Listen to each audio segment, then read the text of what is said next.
We're going to die out here, Shannon says. I roll my eyes. I love her, but she doesn't do well in stressful situations. Her idea of helping is what I like to call b***ing and moaning. Really, the opposite of helping. We'll be fine, I tell her, trudging up the steep, snow-covered road. Did you just roll your eyes at me? She asks.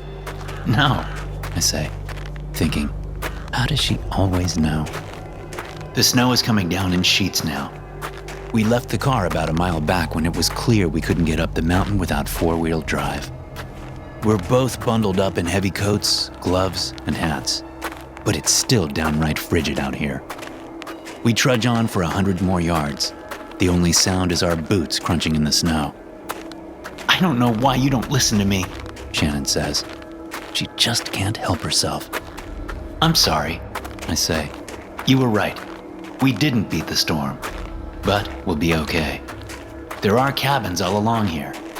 Someone will let us crash for the night, and they say tomorrow will be warmer. The roads will clear by noon. What if there's no one home? Then we'll break in, okay? It's fine. I know most of these people.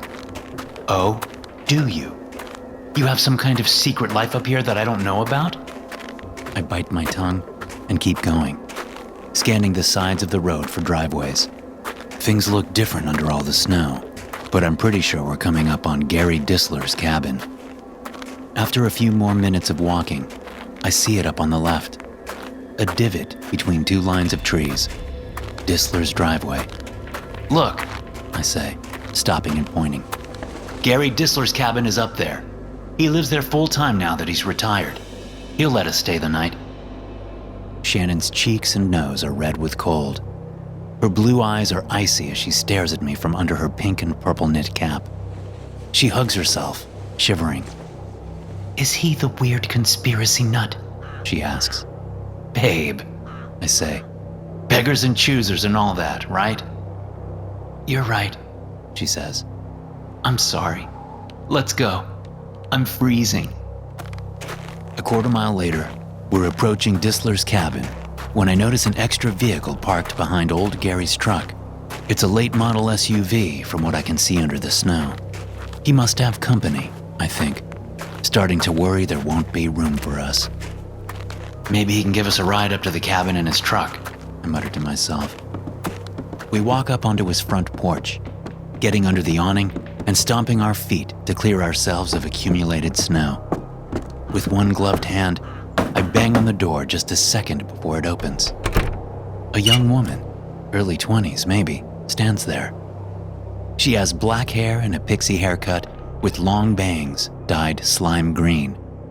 She's wearing sunglasses and sporting a piercing in her left nostril. Her clothes are various shades of black. Hello, she says. Come in. Thanks, I say, stepping aside to let Shannon go in first. It's warm in the little living room because there's a roaring fire in the fireplace. Sitting on the couch in front of the fireplace are two men I've never seen before. One's black and the other is white. They're both wearing sunglasses and smiling up at us. Hey, I say, looking around for Gary. The main room of the cabin is large, encompassing the living room on the left and the dining room and kitchen on the right. Directly ahead from the front door, there's a hallway leading to a couple of bedrooms. Shannon heads directly over to the fireplace and sits down in a wide recliner adjacent the couch, pulling off her gloves and thrusting her hands toward the fire. I remove my own gloves, my backpack, and then my hat. Is Gary here? I ask the green-haired girl. Yes, but he's not feeling well, she says. He's in his bedroom resting. I nod. Who are you? His grandkid or something? The girl laughs like a socialite from the 50s. Oh, goodness no. We're just friends of Gary's, that's all. We're all taking a little trip as soon as this weather lets up. I'm about to ask further questions when the white guy from the couch speaks up, asking, Who are you two? I turn toward him. I'm Hudson, I say. And that's my wife, Shannon. We have a cabin up here, but we timed it a little off and couldn't get up the road. And you are? I'm Charles, the white guy says. This is Josiah, and that's Willow. Nice to meet you, Shannon says. The fact that I can't see their eyes bothers me. The girl, Willow, wearing sunglasses inside as a fashion thing kind of makes sense. It's dumb, but it makes sense. The other two guys, no, I don't like it. Both Charles and Josiah are dressed like normal guys. Charles wears a sweater and slacks, while Josiah wears a hoodie and jeans. So why the sunglasses? It's certainly not bright inside. Well, I was hoping to see if Gary could give us a lift up to our cabin, I say. Mind if I talk to him? Oh, no, Willow says. I'm afraid that's not a good idea. He's sick, like I said. Besides, it's not a good idea for anyone to go out there in this weather. Why don't you two stay here for the night? There's plenty of room, and we can talk about Caesar. I look at her, not trying to hide my confusion. The Roman emperor?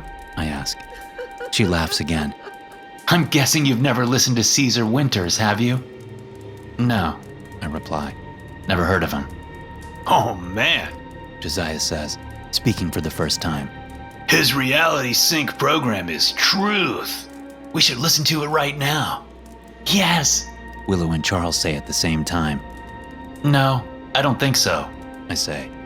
I'd really like to speak with Gary. I start toward the back of the cabin, but Josiah moves up from the couch and blocks the way. If you won't respect Gary's wishes, I'm afraid you'll have to leave, he says. Babe, what are you doing? Shannon asks. Against Gary's wishes? I say, ignoring Shannon. I thought it was your wishes. Gary told us expressly that he didn't want to be disturbed, Willow says behind me. I study Josiah's face, but I can't see his eyes. Something strange is going on here.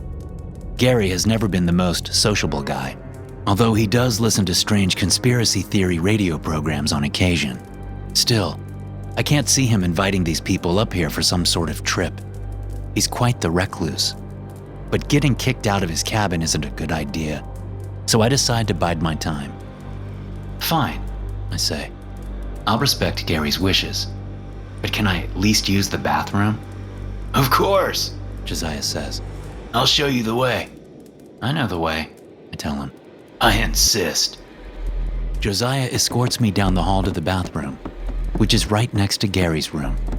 His door is closed, and I pause before stepping into the bathroom, listening for any sign that Gary's even alive. I hear nothing before Josiah says, Do you need to use the bathroom or not? I step in and shut the door in the man's face. Of course, I don't really have to relieve myself, so I stare into the mirror, gathering my thoughts. When I come out, Josiah is still there, still wearing his sunglasses. He gestures for me to walk ahead of him back down the hall. And it's coming here, Willow says as I walk into the living room, Josiah trailing me. The green-haired girl is talking to Shannon in an urgent, excited tone. It's massive, bigger than the moon, bigger than the Earth even. Uh-huh, Shannon says, clearly humoring the girl. And what will happen when it comes? The girl giggles. The end of all life. Well, for everyone but us, anyway. Oh, you don't say, Shannon utters. An apocalyptic prophecy from a radio talk show host, huh? Who would have thought? She's laying it on a little thick, and it isn't lost on Willow. The girl huffs. You don't believe me? She says. Well, I think it's time we listen to some of Caesar Winter's show. She gets up and heads toward an old radio sitting on a side table in the corner of the room. I had enough time to think that freezing to death may be preferable to listening to some crackpot conspiracy theorist for the next several hours. But just as Willow steps to the radio, the power in the cabin goes out. Suddenly, the primary source of light in the place is the fire. The combination of the storm and the sun going down severely limits the amount of sunlight coming through the windows. Oh, darn, Shannon says sarcastically. Willow turns and glares at her through the gloom. Good thing there's plenty of firewood, I say, looking at the stack next to the fireplace. I saw more out on the porch under the awning. We all gather by the fire as the cold from outside creeps slowly into the cabin. Willow, Josiah, and Charles all drone on about the radio show and the prophecy. According to them, some massive being is approaching from the other side of the moon, bent on destroying all life on Earth. I guess they don't know that the moon and the Earth are constantly moving, so there is no one other side of the moon. None of it makes any sense. Of course, most crackpot conspiracy theories don't. They're sorely lacking in facts and logic, and this one is no different. Pretty soon, I grow tired enough of their incessant chatter that I dig into my backpack for the foam earplugs I use to drown out Shannon's snoring. I tell them I'm going to try to get some sleep, but the truth is, I just don't want to listen to them anymore. I want to wait until they fall asleep so I can check on Gary. As I lie back in the chair, pressed up against Shannon, I can hear only the bass tones of voices. I can't make out any words. Hours pass like this. Despite my best efforts, I actually doze a little. Sometime in the early morning hours, I come out of my light sleep to find that the living room is silent. Opening my eyes, I see that Willow, Josiah, and Charles are all asleep on the couch. The fire has died down to a dull glow, and the room is chilly. Shannon sleeps next to me in the chair, and I slowly get up, trying not to wake anyone. Now's my chance to check on Gary. As I move, I look out the windows and see that the storm has passed. Moonlight bounces off the snow, giving the whole landscape an eerie yet peaceful glow. I pull my earplugs out absently, holding them in my left hand as I move out of the living room and down the hall. As I come to Gary's closed bedroom door, I hear retching from inside. Brow furrowed, I reach down and grab the doorknob. It's unlocked. I open the door to see Gary sitting hunched over on the floor next to his bed, dressed in nothing but off-white underwear. His back is to me, his spine pressing up against his pale, papery skin. He retches as though he's trying to throw something up. "Gary," I whisper. His head whips around. I can't help but flinch at the sight before me. Gary's wide eyes are black, except for a small, sparkling constellation near their center. But that's not the strangest part. His neck bulges underneath his chin, as if something huge is caught in his throat. He retches again, and the thing in his throat moves up an inch or two. Cartilage and bone crack like weak branches laden with snow. He opens his mouth wide, and it keeps opening. His jaw dislocates in a symphony of tearing flesh as the thing moves up into the back of his mouth. More cracking erupts as the thing pushes out, bending his teeth from the inside out. Blood oozes, skin stretches and tears. Even in the dim light of the room, I can see what it is, what the thing is in his too wide mouth. It's a speaker grate, similar to the ones out in the living room, on the radio. Holy God! I say. A high-pitched sound pierces the air, coming from the speaker in Gary's mouth. I scream out, quickly shoving the earplugs back into my ears as I run back to the living room. Willow and Josiah already have a struggling Shannon held down in the chair. She screams for help. Charles lunges at me as soon as I step into the room. I manage to get my hands up, knocking off his glasses as he grabs at me. His black eyes sparkle with tiny points of light. I yell, punching him in the face. It doesn't seem to faze him. His hands clutch at my clothes, limiting my movement. The terrible, high-pitched noise is still coming from the back room, but it's dull thanks to my earplugs. Shannon suddenly stops screaming. Her face is frozen in a terrified rictus, but she just sits in the chair, staring blankly up at the ceiling.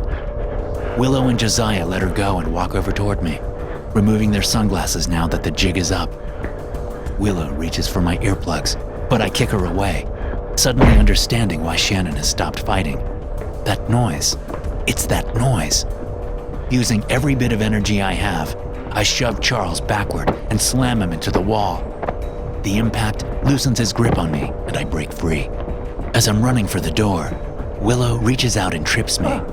I go down hard right next to the front door, but I'm quickly scrambling up again. I yank the door open just before something hard cracks me on the back of the head. My legs go rubbery, and I stumble out onto the porch before collapsing onto my back.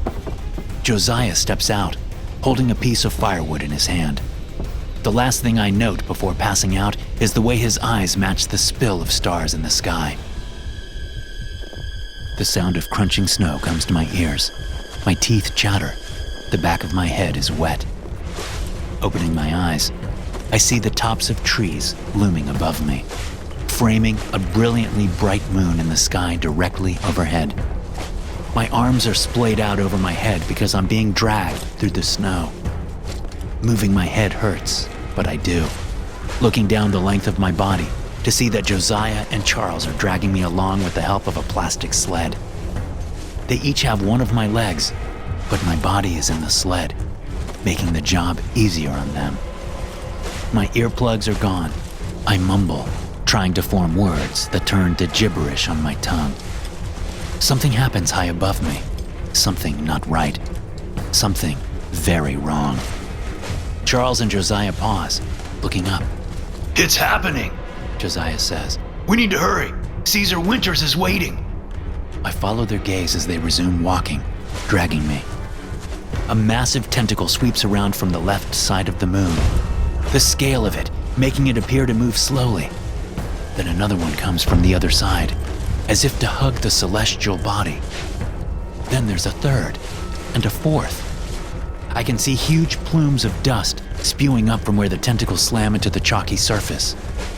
The tentacles tighten on the moon, causing it to crack apart like an egg in a fist. The tentacles pull back as the pieces float away like a super slow-motion explosion. And what they reveal behind, coming straight at the earth, sends a blade of pure terror directly into my heart. Somewhere up ahead, a high-pitched noise pierces the night air. SCP-6032 is the designation for a model HF-12 vintage Ricoh audio amplifier. Despite lacking the tools necessary for radio transmission, SCP-6032 broadcasts an auditory cognitohazard in the form of a show called The Reality Sync, hosted by Caesar Winters. Whether Winters is the source of the cognitohazard or merely utilizing SCP-6032 to amplify its effects is unknown. The audio cognitohazard broadcast from SCP-6032 has a 100% success rate in converting those who actively listen to it for 60 seconds into instances of SCP-6032-1. Noise-canceling devices have proven effective in preventing infection. However, there is no known method of eliminating SCP-6032 contaminants from the body. Infected individuals will have their pupils replaced by a substance resembling a cluster of lights. Despite the apparent lack of pupils, instances are not visually impaired in any capacity. The substance typically manifests 3 minutes following SCP-6032 infection.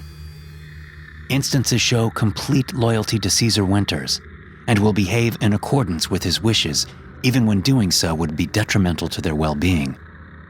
2 weeks after infection, a radio speaker grate similar to those found on non-anomalous sound amplifiers will manifest out of pre-existing organic material within the instance's body. The speaker will then ascend through the individual's intestinal tract until it reaches the throat. At this point, the speaker will increase in size until it emerges from the throat. The bone structure will shatter to accommodate this. The speaker will continue to grow until it replaces the head. SCP-6032-1 instances do not experience pain during this event and remain ambulatory afterward.